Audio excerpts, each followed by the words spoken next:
Welcome to अपनी पाठशाला। इस वीडियो में हम क्लास 10th के इतिहास का चौथा चैप्टर भारत में राष्ट्रवाद के कुछ महत्वपूर्ण ऑब्जेक्टिव प्रश्नों पे चर्चा करेंगे और चर्चा करने के साथ साथ इसको याद करने का भी हम प्रयास करेंगे। यह सभी प्रश्न आगामी बोर्ड के एग्जाम के दृष्टिकोण से बेहद ही महत्वपूर्ण है, इसलिए इस वीडियो में आप अंत तक बने रहिए। यदि आप चैनल पर नए हैं तो चैनल को सब्सक्राइब करें, वीडियो को लाइक करें और शेयर करें।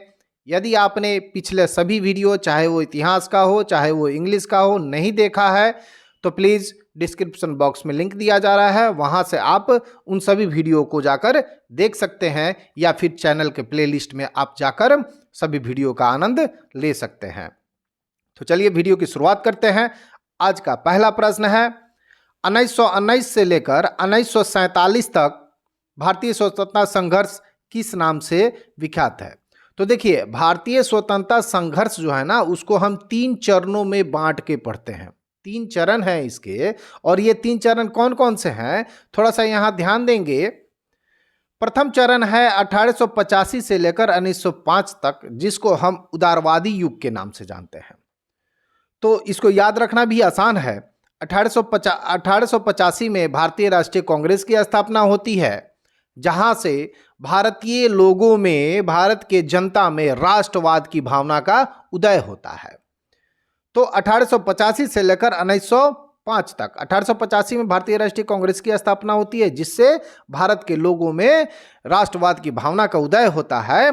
और दूसरा जो डेट है यहाँ 1905, यहाँ पे बंगाल का विभाजन हो जाता है। तो इस बीच के कालखंड को ही हम लोग उदारवादी युग के नाम से जानते हैं। ठीक है, आगे बढ़ेंगे। दूसरा चरण है गर्मपंथी युग।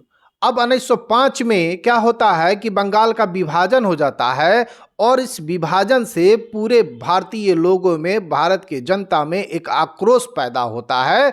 और वो आक्रोश वो जो होता है ना, वो इतना ज़्यादा होता है कि जगह जगह विद्रोह, हिंसक विद्रोह का रूप ले लेता है, जिसके कारण ही इस युग को हम लोग गर्मपंथी युग के नाम से जानते हैं। भारतीय राष्ट्रीय कांग्रेस में 2 दल बढ़ जाते हैं 1906 में, 1907 में, जिसमें गर्म दल नरम दल हो जाता है। ये तो आप भली भांति जानते ही हैं, इसलिए इस युग को हम लोग गर्मपंथियों का युग कहते हैं। वहाँ इस काल में आक्रोश, हिंसा बहुत ज़्यादा हुआ था, इसलिए हम लोग इसको गर्मपंथी युग के नाम से जानते हैं। ठीक ना।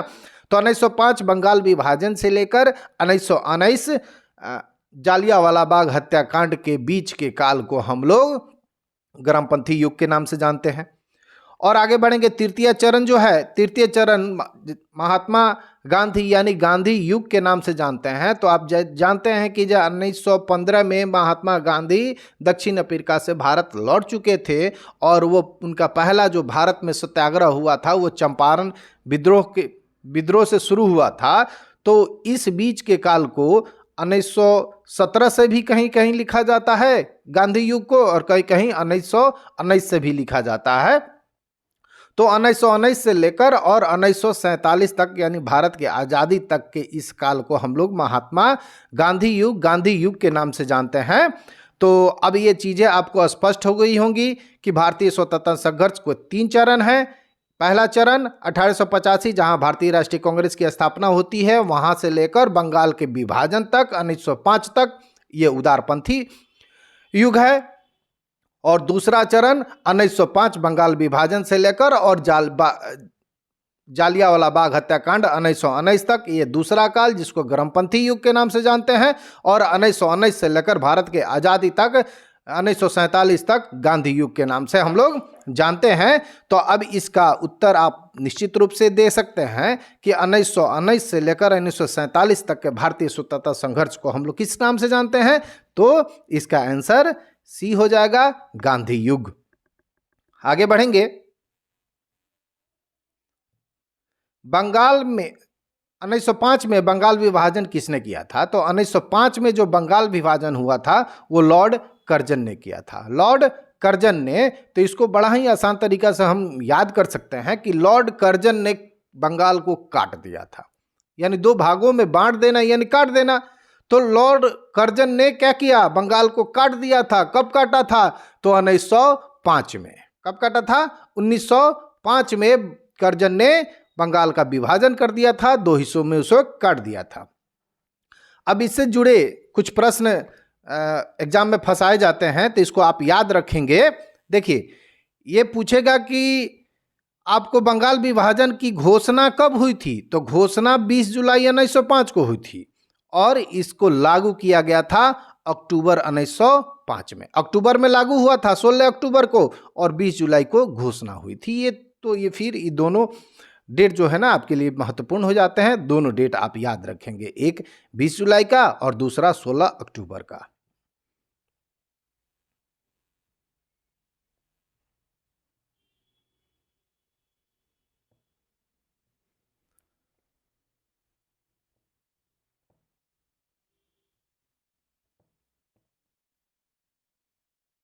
तीसरा प्रश्न है, आर्म्स एक्ट किसने लागू किया था? तो जो आर्म्स एक्ट था उसको लागू किया था लॉर्ड लीटन ने।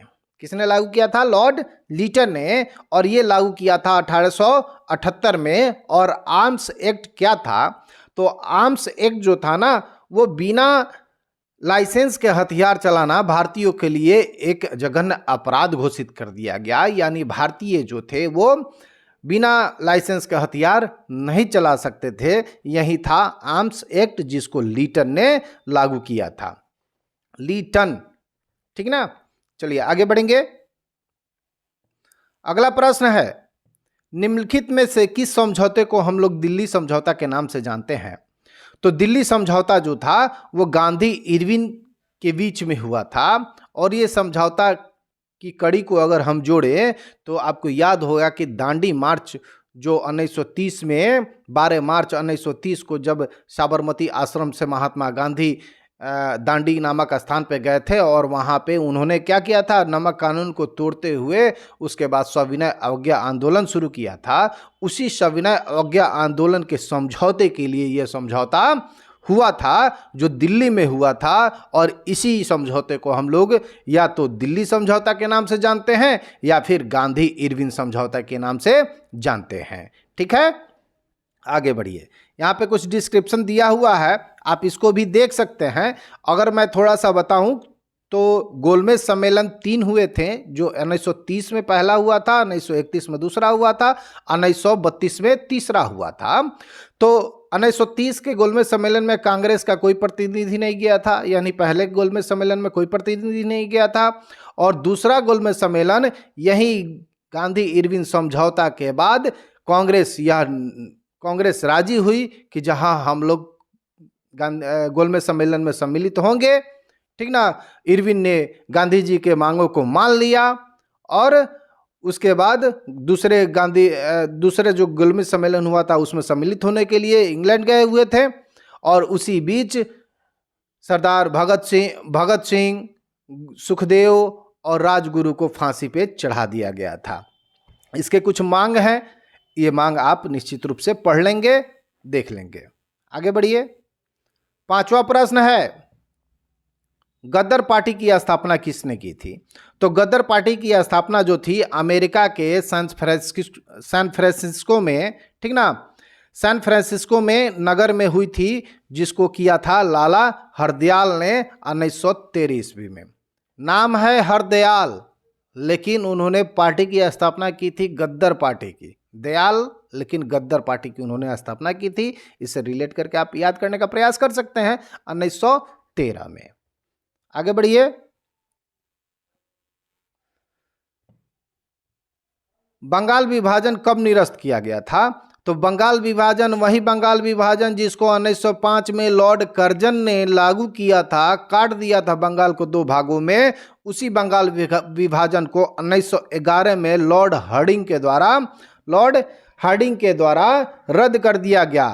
तो ये हुआ क्या कि 1911 में जो जॉर्ज पंचम थे, ब्रिटिश सम्राट जो थे, और महारानी मेरी जो थी, वो भारत आई हुई थी। और भारत के आगमन पर ही दिल्ली में एक दरबार लगा था और उसी दिल्ली दरबार में इस बंगाल विभाजन को निरस्त कर दिया गया। और इसके साथ ही उस दिन एक चीज और हुआ था। क्या हुआ था कि कलकत्ता जो भारत की राजधानी हुआ करती थी उसको दिल्ली स्थानांतरित कर दिया गया। यानी 1912 से ही 11 में ही यह निर्णय लिया गया कि भारत की राजधानी दिल्ली होगी। आगे बढ़ेंगे।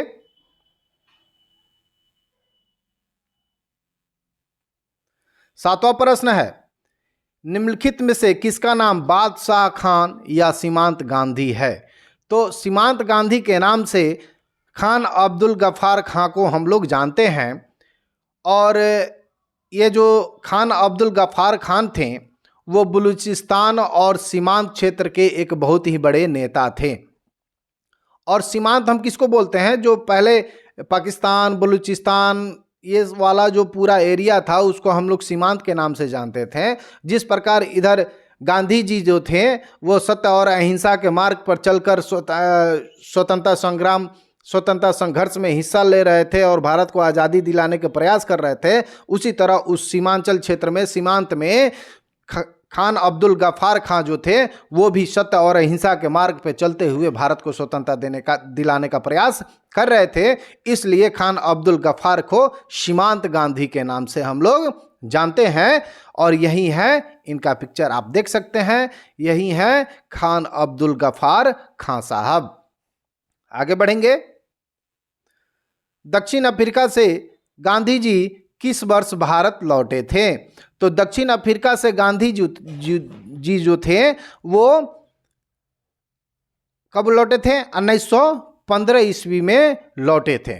तो ये क्या था कि जब 24 वर्ष की उम्र जब थी महात्मा गांधी की, तो एक गुजरात के व्यापारी थे जिनका नाम था अब्दुल्ला।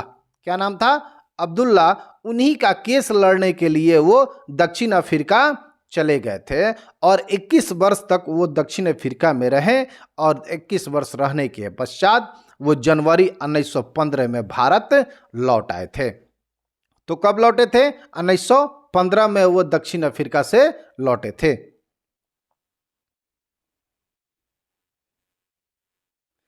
हिंद स्वराज नामक पुस्तक की रचना किसने की थी? तो हिंद स्वराज नामक पुस्तक की रचना मोहनदास करमचंद गांधी ने की थी। ये जब 1909 में ये प्रकाशित हुई थी ये रचना, जब वो इंग्लैंड से लौट रहे थे, तो जिस जहाज से वो लौट रहे थे उस जहाज में ही उन्होंने इस पुस्तक की रचना की थी जिसका नाम था हिंद स्वराज। तो इसका आंसर हो जाएगा बी, मोहनदास करमचंद गांधी। अगला प्रश्न है, प्रथम आईसीएस कौन थे? तो प्रथम आईसीएस जो थे, भारतीय आईसीएस जो थे वो थे सत्येंद्रनाथ टैगोर। जिस प्रकार अभी हम लोग आईएएस का नाम जानते हैं ना, उसी तरह पहले आईसीएस हुआ करता था और पहले भारतीय आईसीएस जो थे वो सत्येंद्रनाथ टैगोर थे। और ये आप नाम जानते होंगे रविंद्रनाथ टैगोर का, जिन्होंने हमारा राष्ट्रगान जनगण मन लिखा है, और उन्हीं के वो भाई थे सत्येंद्रनाथ टैगोर। आगे बढ़ेंगे। इनका पिक्चर आप देख सकते हैं सत्येंद्रनाथ टैगोर साहब का।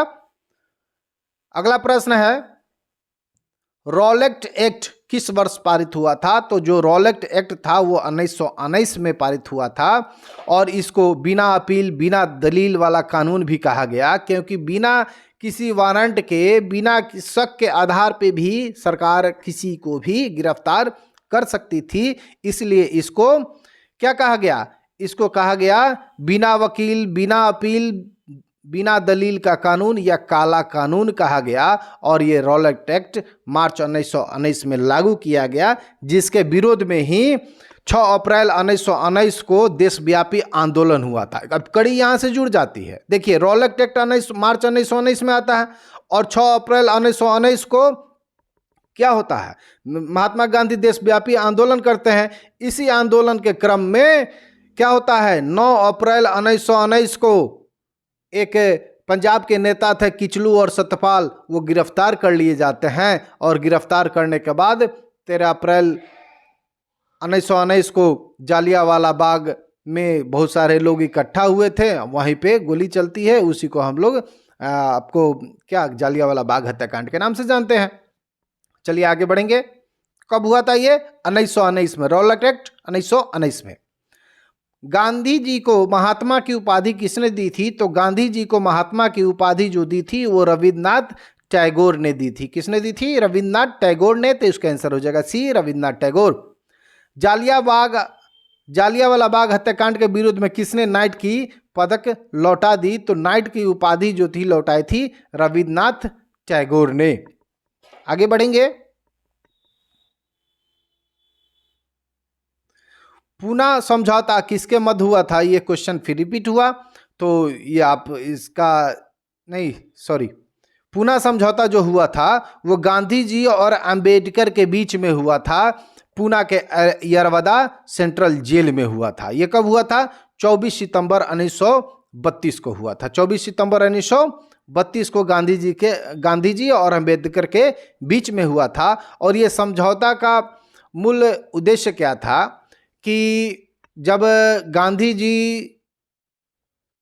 गांधी इरविन समझौता हुआ था, जिसको हम लोग दिल्ली समझौते के नाम से जानते हैं 1931 में, उसके बाद वो 1931 में लंदन जाते हैं और लंदन में गोलमेज सम्मेलन में हिस्सा लेते हैं। उस समय वहाँ से एक प्रस्ताव पारित हुआ जिसमें भीमराव अंबेडकर ने वहाँ पे प्रस्ताव पारित कराया था कि जो भी दलित लोग हैं उन दलित लोगों के लिए एक अलग निर्वाचन मंडल, यानी अलग एक क्षेत्र की मांग की थी, ठीक ना, जो गांधी जी को बिल्कुल नागुजारा था। वो चाहते थे कि जो दलितों के लिए आरक्षण मिले लेकिन अलग निर्वाचन मंडल ना मिले। अलग निर्वाचन मंडल कहने का मतलब एक अलग वहाँ से देश की कल्पना शुरू हो जाती, तो फिर वहाँ पे विभाजन भारत का तय था। और इसी विवाद को सुलझाने के लिए ये पूना समझौता हुआ था, जो गांधी जी और अंबेडकर के बीच में हुआ था पुणे के यरवदा जेल में। आगे बढ़ेंगे। जालियांवाला बाग हत्याकांड किस तिथि को हुआ था? तो जालियांवाला बाग हत्याकांड जो हुआ था वो 13 अप्रैल 1919 को हुआ था। कब हुआ था? 13 अप्रैल 1919 को, जिसमें जनरल डायर ने लोगों को क्या किया था?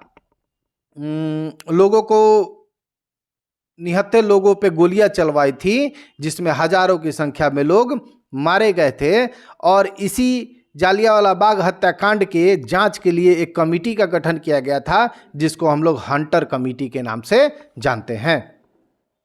तो 16वां नंबर प्रश्न है कि जालियांवाला बाग हत्याकांड के जांच के लिए सरकार ने किस समिति का गठन किया था? तो अभी मैंने बताया आपको, हंटर कमेटी का गठन किया था। आगे बढ़ेंगे। जालियांवाला बाग हत्याकांड के विरोध में किसने नाइट की उपाधि लौटा दी थी? तो ये लौटाई थी रविन्द्रनाथ टैगोर ने। तो इसका आंसर हो जाएगा बी, रविन्द्रनाथ टैगोर। भारत में खिलाफत आंदोलन किस वर्ष प्रारंभ हुआ? तो भारत में खिलाफत आंदोलन जो था वो आरंभ हुआ, पूछ रहा है ना, तो आरंभ हुआ था 1920 में। कब हुआ था? 1920 में हुआ था। हुआ क्या था कि प्रथम विश्व युद्ध जो 1914 से लेकर 1918 के बीच हुआ था, उसके पश्चात क्या हुआ था कि ब्रिटेन ने तुर्की के खलीफा का पद समाप्त कर दिया था। तुर्की में खलीफा का पद समाप्त कर दिया था और इसी खलीफा के पद को पुनर्जीवित करने के लिए भारत के मुसलमानों द्वारा खिलाफत आंदोलन की शुरुआत की गई थी। तो इसका आंसर हो जाएगा क्या? ए, 1920।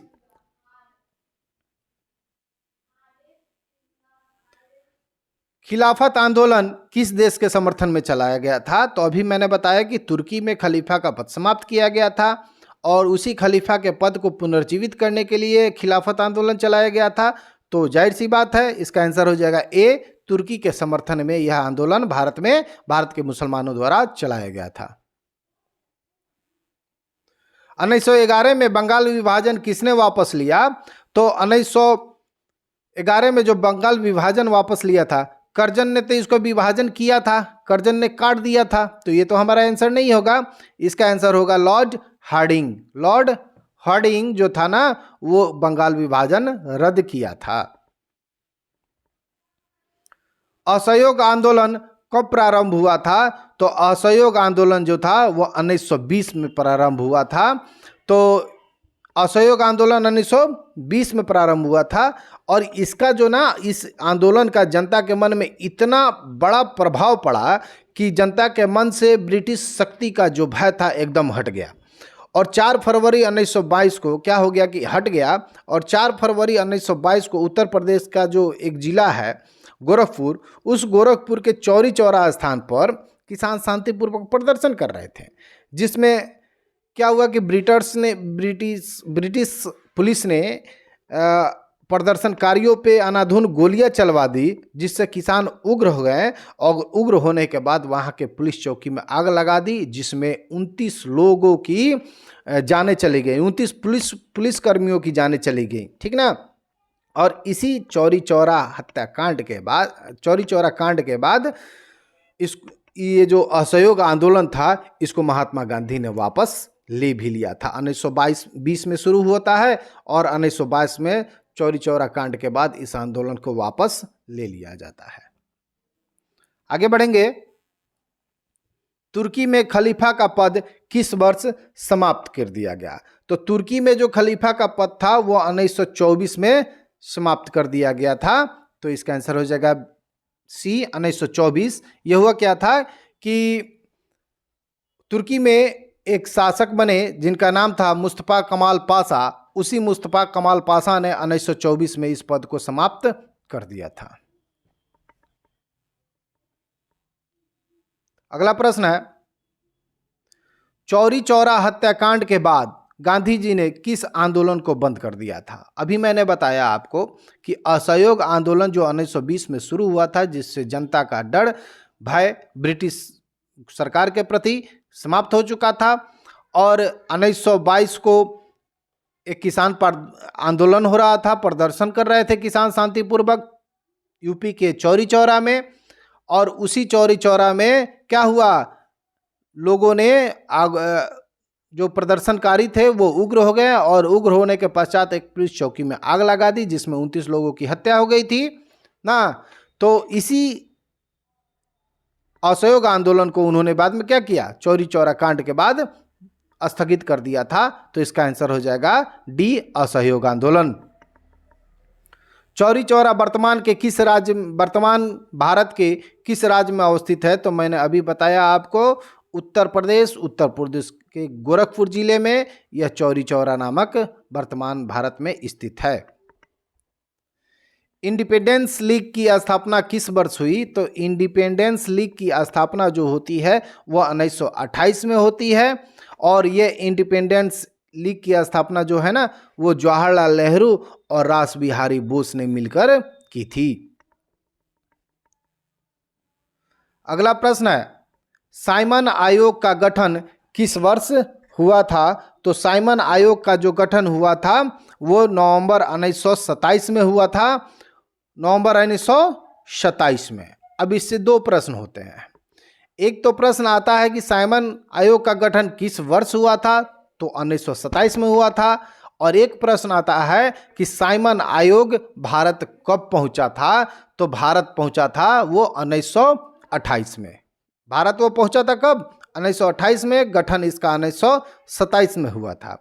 इसका डिटेल आप यहाँ पढ़ सकते हैं। यदि मैं बताऊं तो 1919 में जो मॉन्टेग्यू चेम्सफोर्ड एक्ट था, उसकी समीक्षा के लिए यह आयोग का गठन नवंबर 1927 में किया गया था, जो 1928 में 3 फरवरी 1928 को मुंबई पहुंचा था, जिसमें बहुत सारे नारे लगे थे, साइमन गो बैक के नारे लगे थे, और इसी में लाला लाजपत राय, इसी आंदोलन में पुलिसकर्मियों द्वारा लाठी से इतना मारा गया कि वो शहीद हो गए, लाला लाजपत राय। ठीक है, आगे बढ़ेंगे।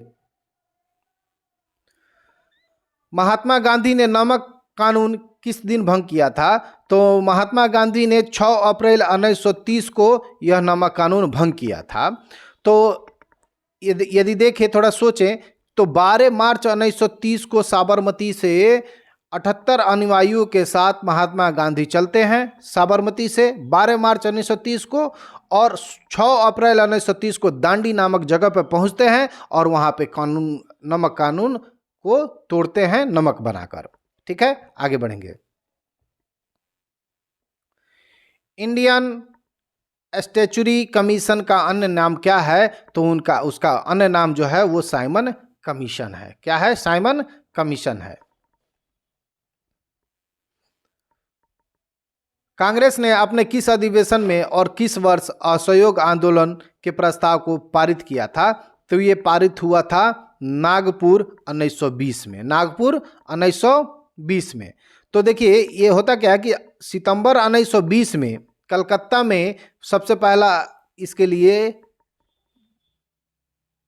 लिए सम्मेलन हुआ था, लेकिन वहां पे जो था ना, वहां पे CR दास ने, चित्तरंजन दास ने इसका विरोध कर दिया था।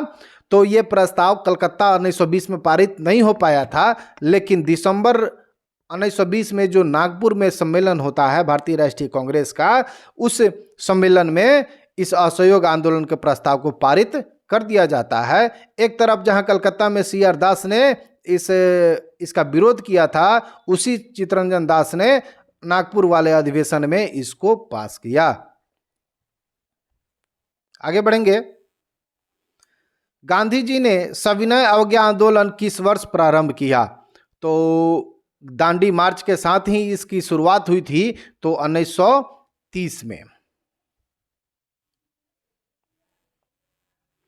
स्वराज दल के अध्यक्ष कौन है? तो स्वराज दल के जो अध्यक्ष हैं वो है CR दास। कौन है? CR दास, यानी चित्तरंजन दास इसके अध्यक्ष हैं। और ये जो था ना, कैसे हुआ था कि स्वराज दल की स्थापना कैसे हुई, इस पे अगर मैं चर्चा करूं तो जो असहयोग आंदोलन स्थगित किया था महात्मा गांधी ने चौरी चौरा कांड के बाद, उससे कांग्रेस के कुछ नेता क्षुब्ध थे। वो चाहते थे कि जो यह असहयोग आंदोलन समाप्त नहीं करना चाहिए था। इसी से क्षुब्ध होकर चित्तरंजन दास और पंडित मोतीलाल नेहरू मतलब जवाहरलाल नेहरू के जो पिता थे, उन दोनों ने मिलकर इस स्वराज दल की स्थापना की थी। आगे बढ़ेंगे। स्वराज दल की स्थापना किस वर्ष हुई थी? तो जो स्वराज दल की स्थापना हुई थी वो 1923 में हुई थी, यानी 1922 में गांधी जी ने असहयोग आंदोलन वापस लिया था, उसी से क्षुब्ध होकर 1923 में मोतीलाल नेहरू और चित्तरंजन दास ने इस स्वराज दल की स्थापना की थी। आगे बढ़ेंगे। कांग्रेस ने किस तिथि को पूर्ण स्वतंत्रता दिवस मनाया था? तो यह मनाया था 26 जनवरी 1930 को। इससे दो प्रश्न आपको आ सकते हैं दो तरह से, इसमें आपको ध्यान देने की जरूरत है। यदि पूछे कांग्रेस ने किस तिथि को पूर्ण स्वतंत्रता दिवस मनाया, तो ये होगा 26 जनवरी 1930। यदि पूछे कि कांग्रेस ने किस तिथि को पूर्ण स्वतंत्रता की घोषणा की, यानी पूर्ण स्वराज की घोषणा की, तो वो हो जाएगा कब? 31 दिसंबर 1929 को। ठीक है। तो लाहौर अधिवेशन में ये पूर्ण स्वराज की घोषणा पंडित जवाहरलाल नेहरू द्वारा की गई थी, और उसी को आगे बढ़ाते हुए 26 जनवरी 1930 को पूर्ण स्वतंत्रता दिवस के रूप में मनाया गया था। आगे बढ़ेंगे। ये देख सकते हैं आप, डिस्क्रिप्शन ले सकते हैं, स्क्रीनशॉट ले सकते हैं या तो लिख सकते हैं। इसका PDF का लिंक भी मैं डिस्क्रिप्शन बॉक्स में दे दूंगा, वहां से आप इसको डाउनलोड भी कर सकते हैं। पूर्ण स्वराज की मांग का प्रस्ताव कांग्रेस के किस अधिवेशन में पारित हुआ था? तो ये पारित हुआ था कांग्रेस का जो दिसंबर 1929 का लाहौर अधिवेशन था, जिसकी अध्यक्षता पंडित जवाहरलाल नेहरू ने की थी, और उसी अधिवेशन में पूर्ण स्वराज की घोषणा की गई थी। ठीक ना। तो इसका आंसर हो जाएगा लाहौर 1929। 35 नंबर प्रश्न कहता है कि भारतीय राष्ट्रीय कांग्रेस की स्थापना किस वर्ष हुई और इसके संस्थापक कौन है? शुरू में ही मैंने कहा कि जहां से भारतीय स्वतंत्रता संघर्ष का जो चरण की शुरुआत होती है 1885 से लेकर 1905, वो तो आपको याद होगा। तो वहीं 1885 में A.O. ह्यूम द्वारा भारतीय राष्ट्रीय कांग्रेस की स्थापना हुई थी। नेहरू रिपोर्ट किस वर्ष प्रस्तुत किया गया था? तो जो नेहरू रिपोर्ट था, यहां ध्यान दीजिएगा कि नेहरू रिपोर्ट जो था वो 1928 में प्रस्तुत किया गया था। कब किया गया था? 1928 में। और ये नेहरू रिपोर्ट क्या था, इसको जवाहरलाल नेहरू मत समझिएगा, ये मोतीलाल नेहरू हैं, जो नेहरू के पिता हैं, जवाहरलाल नेहरू के पिताजी हैं। ठीक ना। तो हुआ क्या था कि भारतीय संविधान जो था ना, भारत के संविधान को बनाने के लिए, एक प्रारूप तैयार करने के लिए 8 लोगों का एक कमिटी बनाया गया था, जिसके अध्यक्ष थे पंडित मोतीलाल नेहरू। और मोतीलाल नेहरू ने इस कमिटी का जो रिपोर्ट था वो प्रस्तुत किया था 1928 में। इसी रिपोर्ट को हम लोग नेहरू रिपोर्ट के नाम से जानते हैं। ठीक है, आगे बढ़ेंगे। ऑल इंडिया मुस्लिम लीग की स्थापना कब होती है? तो ऑल इंडिया मुस्लिम लीग की स्थापना जो हुई थी 1906 में, यानी बंगाल विभाजन जो 1905 में हुआ था, उसके एक साल बाद 1906 में ऑल इंडिया मुस्लिम लीग की स्थापना होती है। और इसकी स्थापना में सबसे बड़ा योगदान ब्रिटिश सरकार का था, क्योंकि बंगाल विभाजन जो हुआ था वो धर्म के आधार पे ही उन्होंने किया था। यानी जो भी विभाजन हुआ था, 2 भागों में विभाजन जो हुआ था, वो विभाजन एक क्षेत्र मुस्लिम बहुल क्षेत्र बना दिया गया और दूसरा हिंदू बहुल क्षेत्र बना दिया गया। यानी धर्म के आधार पर हम सबको बांटना वो चाहते थे। और इसी बांटने के बाद उसको, इस विभाजन को सही ठहराने के लिए, इस विभाजन को, बंगाल विभाजन को सही ठहराने के लिए उन्होंने ऑल इंडिया मुस्लिम लीग की स्थापना करवाई थी 1906 में। हिंदू महासभा की स्थापना कब और किसके द्वारा की गई? तो हिंदू महासभा की जो स्थापना हुई थी वो 9 अप्रैल 1915 को मदन मोहन मालवीय द्वारा की गई थी।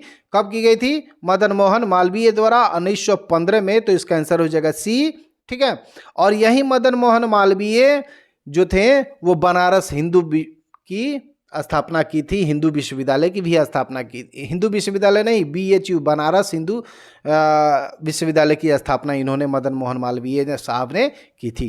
आगे बढ़ेंगे। यही है मदन मोहन मालवीय, जिसका पिक्चर आप देख रहे हैं अभी। गांधी इरविन समझौता, दिल्ली पैक्ट किस वर्ष हुआ था? तो किस वर्ष हुआ था? याद करिए, 3 गोलमेज सम्मेलन 1930, 1931, 1932। तो दूसरा गोलमेज सम्मेलन के समय में के पूर्व, उसके पूर्व गांधी इरविन समझौता हुआ था 1931 में। मोहम्मद अली जिन्ना ने अपनी 14 सूत्री मांग किस वर्ष प्रस्तुत किया था? तो याद करिए नेहरू रिपोर्ट को। नेहरू रिपोर्ट कब दिए थे? तो नेहरू रिपोर्ट जो था वह 1928 में था। कब था? 1928 में था। तो 1928 में जो नेहरू रिपोर्ट आया था, तो वो क्या था? संविधान का प्रारूप बनाने के लिए आया था। तो उस संविधान के प्रारूप में जो मोहम्मद अली जिन्ना थे, उनको लगा कि वो चाहते थे कि जे मुसलमानों के लिए एक पृथक निर्वाचन मंडल हो, लेकिन उस नेहरू रिपोर्ट में मुसलमानों के लिए अलग निर्वाचन मंडल की घोषणा नहीं की गई थी। उस रिपोर्ट में इसका जिक्र नहीं था। इसी से नाराज होकर मोहम्मद अली जिन्ना ने 14 सूत्री मांग उसके अगले साल 1929 में प्रस्तुत की थी। ठीक है, नेहरू रिपोर्ट 1928 में, उसमें मुसलमानों के लिए पृथक निर्वाचन नहीं था, और उसी से क्षुब्ध होकर मोहम्मद अली जिन्ना ने उसके अगले साल 1929 में क्या किया? 14 सूत्री मांग प्रस्तुत की थी, जिसमें मुसलमानों के लिए अलग निर्वाचन मंडल की सुविधा का मांग उन्होंने किया था। रिलेट करके जब तक आप याद नहीं रखेंगे तब तक याद नहीं रहेगा। ठीक ना? तो रिलेट करना सीखिए। ये सारे प्रश्न आपको बुक में मिल जाएंगे, लेकिन ये रिलेट कराने वाला काम आपको नहीं मिलेगा। ये रिलेट कराना, कैसे रिलेट करना है, यही तो इस वीडियो की खासियत है। इस वीडियो में यही तो सीखना है आपको।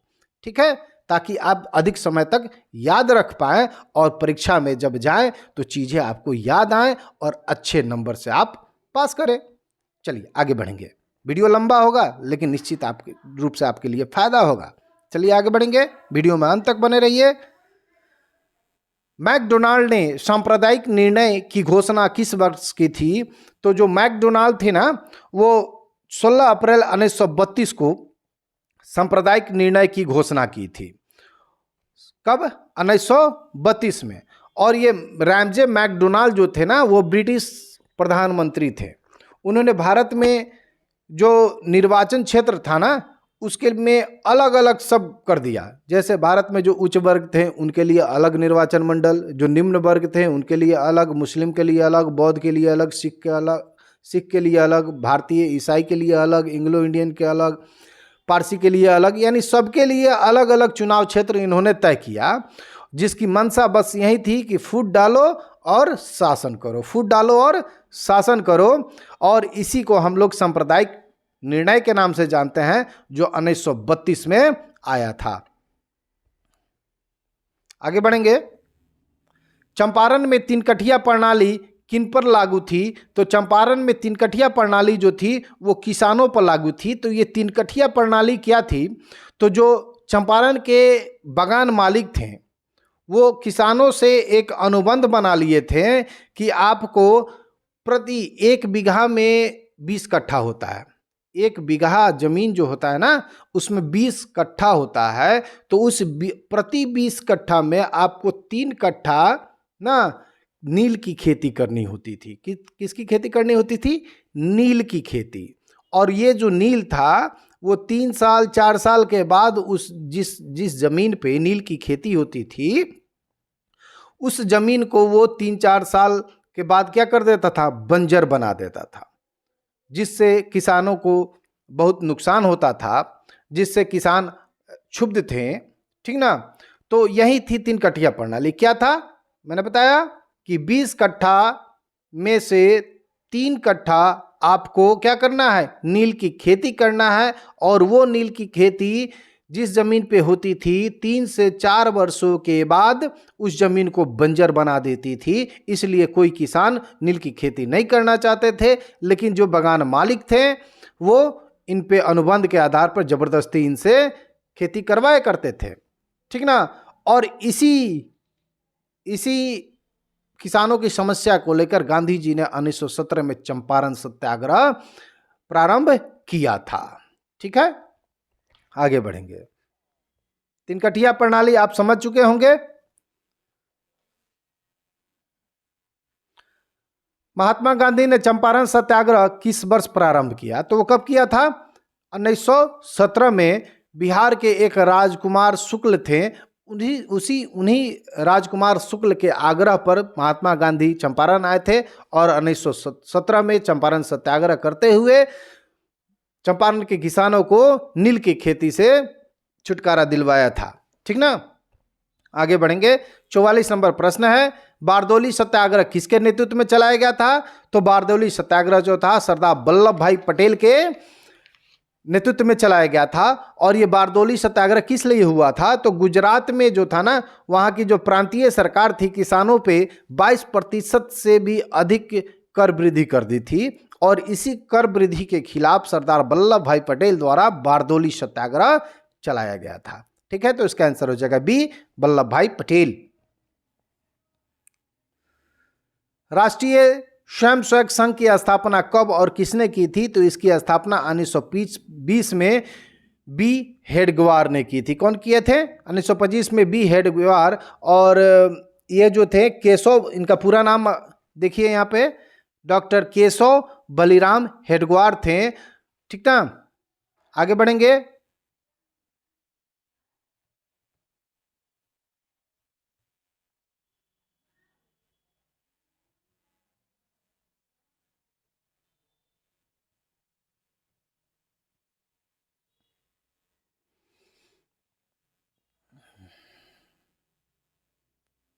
अगला प्रश्न है, आर्य समाज की स्थापना किसने की थी? तो आर्य समाज की जो स्थापना की थी वो की थी 1875 में दयानंद सरस्वती ने की थी। आर्य समाज की स्थापना 1875, कब? 1875 दयानंद सरस्वती ने की थी।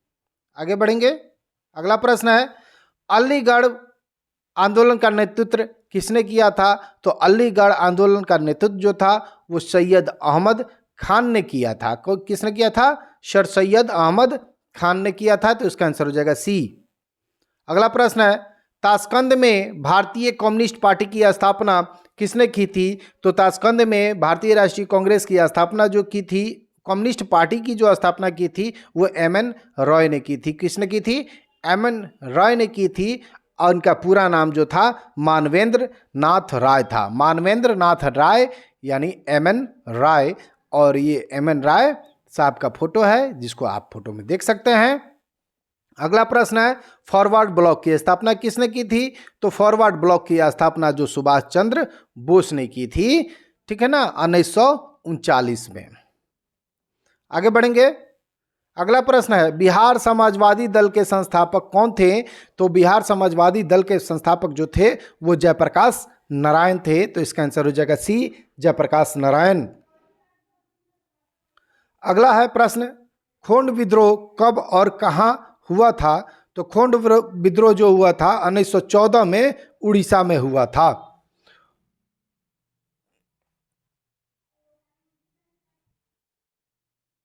खोंड विद्रोह 1914 में उड़ीसा में हुआ था। और खोंडों के में एक प्रथा थी, नरबली प्रथा। और उसी नरबली प्रथा को ब्रिटिश सरकार ने बैन लगा दिया था, प्रतिबंधित कर दिया था। इसी के विद्रोह में यह विरोध में यह विद्रोह हुआ था, जिसका नाम था खोंड विद्रोह। खोंड एक जनजाति समूह थी, ठीक ना, उड़ीसा की। तो इसका आंसर हो जाएगा क्या? 1914 उड़ीसा। 1914 उड़ीसा। आगे बढ़ेंगे। अगला प्रश्न है, रंपा विद्रोह कब हुआ था? तो रंपा विद्रोह हुआ था 1916 ईस्वी में। तो इसका आंसर हो जाएगा ए, 1916। आगे बढ़ेंगे। 1921 का मोपला विद्रोह किसके नेतृत्व में हुआ था? तो मोपला विद्रोह जो हुआ था अली मुसलियार के विद्रोह में हुआ था। और यह मोपला विद्रोह केरल के क्षेत्र में हुआ था। और मोपला वहाँ के किसानों को कहते थे, मोपला वहाँ के किसान थे, ठीक ना, इसलिए मोपला विद्रोह के नाम से प्रसिद्ध हुआ। और इसके नेतृत्वकर्ता थे अली मुसलियार। अगला प्रश्न है, अखिल भारतीय किसान सभा का गठन कब और कहां हुआ था? तो अखिल भारतीय किसान सभा का गठन 1936 में लखनऊ में हुआ था। और इसको किया था दयानंद सरस्वती ने। इसका स्थापना किसने किया था? दयानंद सरस्वती ने, दयानंद सरस्वती नहीं, सहजानंद सरस्वती। सहजानंद सरस्वती ने लखनऊ में 1936 में इसका गठन किया था। और बिहार के मुंगेर में 1923 में बिहार किसान सभा की स्थापना इन्होंने ही की थी। अगला प्रश्न है, राष्ट्रपिता के नाम से किसे जाना जाता है? तो राष्ट्रपिता के नाम से तो आप भली भांति परिचित होंगे, महात्मा गांधी के नाम से जानते हैं। महात्मा गांधी को राष्ट्रपिता के नाम से जानते हैं। लेकिन एक प्रश्न ये भी बनता है कि आखिर महात्मा गांधी को राष्ट्रपिता के नाम से प्रथम बार किसने संबोधित किया था? क्या आप इसे जानते हैं? नहीं जानते हैं तो सर्च करिए और इसका उत्तर आप कमेंट में जवाब दीजिए, ठीक है। चलिए फिर मिलेंगे अगले वीडियो में। वीडियो यदि आपको पसंद आया हो तो निश्चित रूप से वीडियो को लाइक करें, शेयर करें, चैनल को सब्सक्राइब करें। चलिए, धन्यवाद। जय हिंद, जय भारत, जय बिहार।